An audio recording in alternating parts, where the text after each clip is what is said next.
Hey everyone, welcome back to the True Crime World channel, where we dive deep into the most chilling and unsettling true crime stories.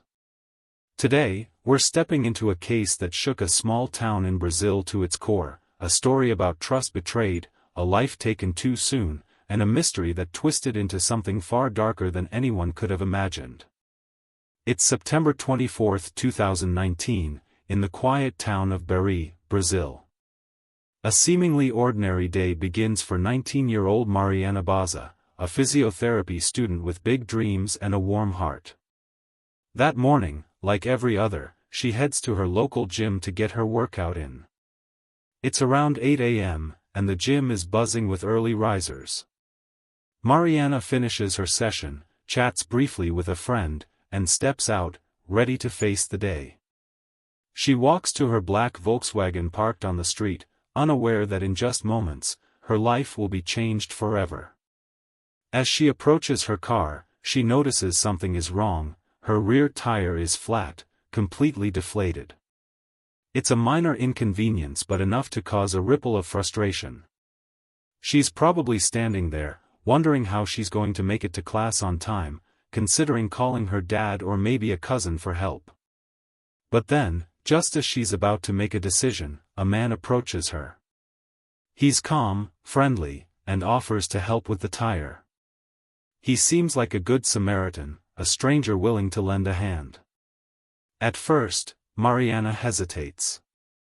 Her friend, who's with her at the time, later recalls that Mariana wasn't entirely sure about accepting help from this man. But he insists, telling her that driving on a flat tire could damage her wheel. It's a convincing pitch, and in that moment, pressed for time, Mariana agrees. What happens next is where everything takes a horrifying turn. Mariana's friend, running late, leaves the scene, unaware that she has just seen Mariana for the last time. Hours pass, and Mariana doesn't show up for her classes.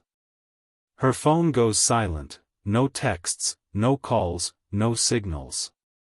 Her boyfriend, Jefferson, tries to reach her, but there's no response. Her family starts to panic and contacts the police, but still, there's no sign of Mariana. Before we dive deeper into the investigation, let's take a moment to remember the person at the center of this story, Mariana Bazza. Mariana Bazza, the victim. Mariana Bazza was 19 years old and a dedicated physiotherapy student at a private university in Bau, a city not far from her hometown of Bari. Born in 2000, she was the only child of Ayrton Bazza and Marlene Forbeza, a couple who cherished their daughter above all else. Mariana's family described her as bright and compassionate, with a smile that could light up any room. She wasn't just passionate about physiotherapy as a career, it was a reflection of her deep empathy and desire to help others heal. Her parents beamed with pride at her dedication, and they supported her every step of the way. At university, Mariana balanced her studies with an active social life, making friends easily. She was the type of person who was always ready to lend a hand and brighten someone's day. Now, let's talk about the man who was at the heart of her life, Jefferson Viana, her boyfriend of 3 years. Jefferson, 22, was serving in the Brazilian Navy at the time. The two had met when they were teenagers, and their relationship was built on a strong foundation of respect and shared dreams. They sent each other silly texts, shared life's big moments, and supported each other through thick and thin. Jefferson later told the police that Mariana was his everything. They were texting as usual that morning, and there was no sign of trouble in their relationship. Everything seemed normal, just like any other day.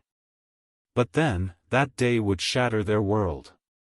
The morning of September 24, 2019. September 24, 2019, began like any other Tuesday. It's 7 a.m., and the sun is just beginning to creep over the horizon in Bari. Mariana, ever the early riser, is already up and heading to the gym with her friend, Helisa Passarello. They're there to get in a quick workout before the day kicks off. The gym is familiar, a place to clear her mind, stay fit, and catch up with friends. By 8 a.m., they've finished their session and are walking out together. The street outside is calm, lined with modest homes and a few parked cars. Mariana checks her phone, probably scrolling through messages or thinking about her day ahead. She's got a busy schedule, and she doesn't waste time. But then, she notices something that immediately catches her attention: her tire is flat. Completely deflated. We can imagine her frustration in that moment, standing there, looking at her flat tire.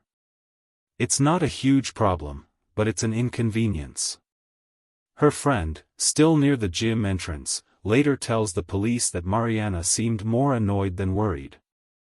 Mariana pulls out her phone, likely deciding whether to call her dad for help or maybe her cousin. But before she can decide, a man walks across the street toward her. He's dressed in casual clothes, blending in with the town's usual rhythm. He approaches her and offers to help fix the tire. At first, Mariana hesitates. Her friend recalls that Mariana wasn't sure about letting a stranger help, but the man insists, claiming that driving on a flat tire could damage the wheel. It sounds convincing enough, and after a moment of hesitation, Mariana agrees. It's 8:15 a.m., and her friend, who has to get to work, leaves the scene. She assumes that Mariana will be fine. What she doesn't know is that she's just seen Mariana for the last time. Mariana and the man continue talking. The cameras outside the gym catch them interacting.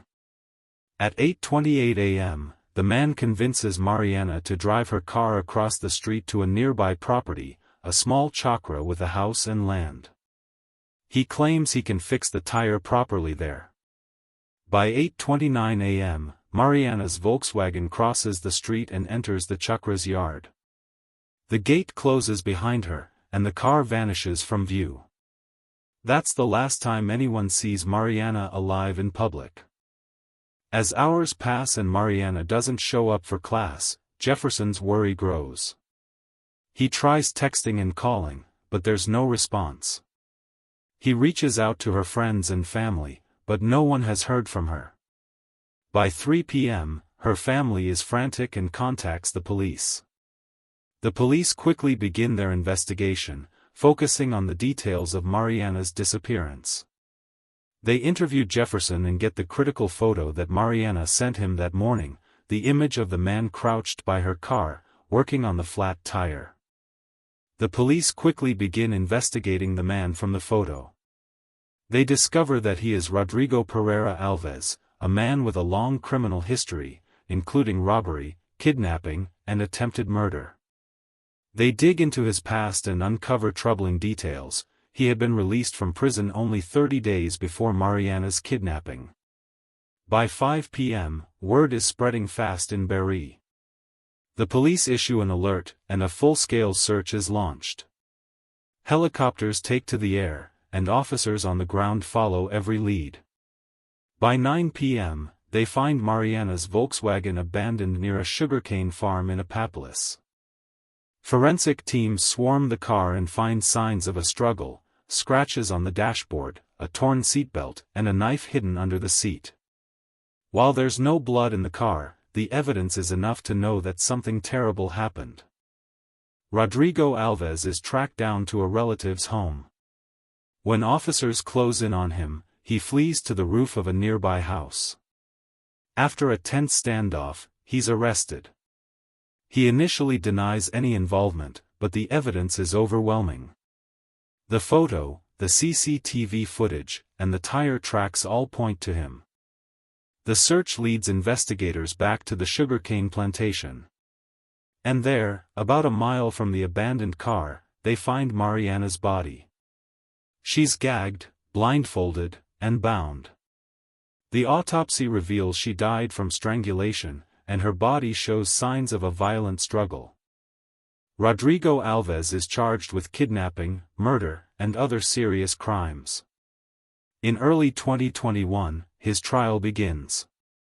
The prosecution argues that he deliberately targeted Mariana, exploiting her trust and leading her to her death.